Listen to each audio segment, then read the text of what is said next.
নমস্কার বন্ধুরা, বাঙালি পাকশালায় আপনাদের স্বাগত।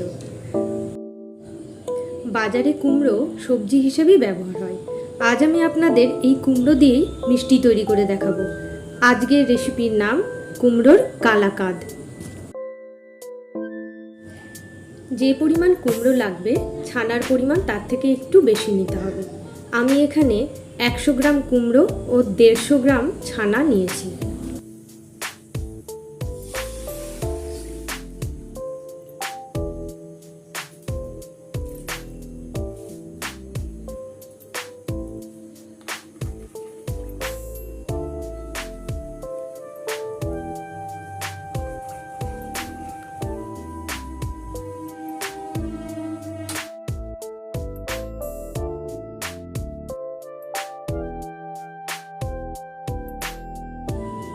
সবজির গন্ধ দূর করার জন্য আমি এখানে একটি বড় এলাচ ব্যবহার করেছি।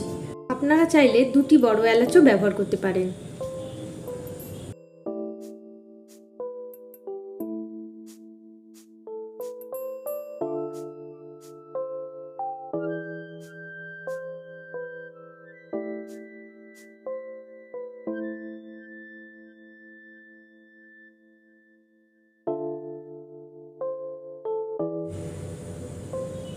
ঠিক এইভাবে দেখে নিতে হবে কুমড়োটা সিদ্ধ হয়েছে কিনা। কুমড়োটা সিদ্ধ হয়নি বলে আমি আরেকবার ঢাকা দিয়ে সিদ্ধ হতে দিলাম।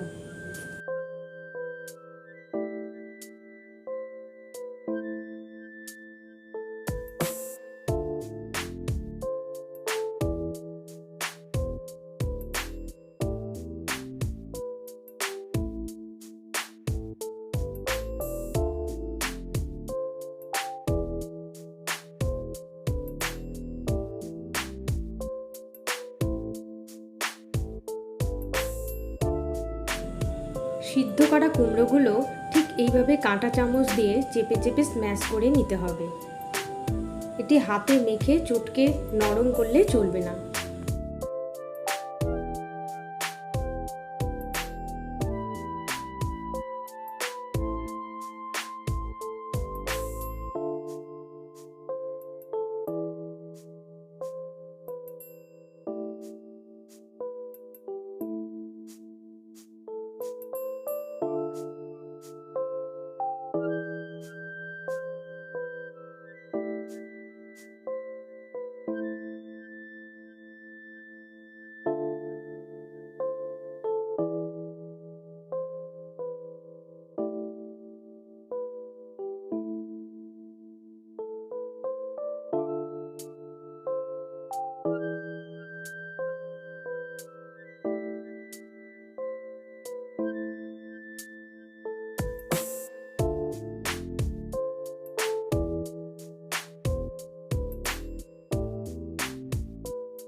কুমড়ো সেদ্ধ করা শিরাটি আমি এখানে ঢেলে দিলাম মিষ্টি করার জন্য। আপনারা চাইলে এটির বদলে শুধু চিনিও যোগ করতে পারেন।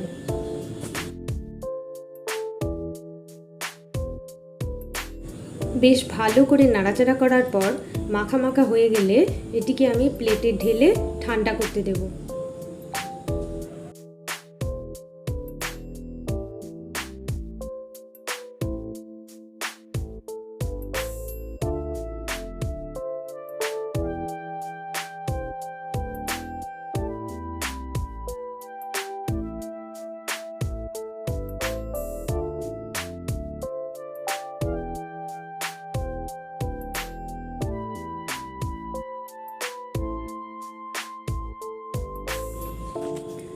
কালাকাঁদের শেপে ঠিক এইভাবে কেটে নেব। এখন তৈরি কুমড়োর কালাকাঁদ।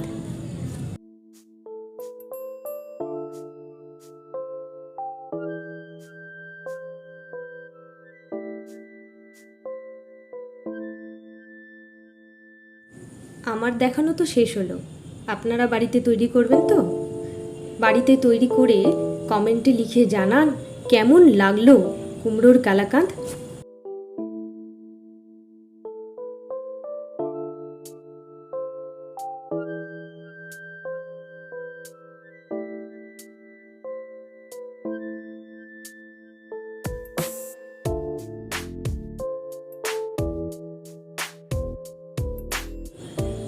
ধন্যবাদ বন্ধুরা, ভালো থাকবেন সকলে।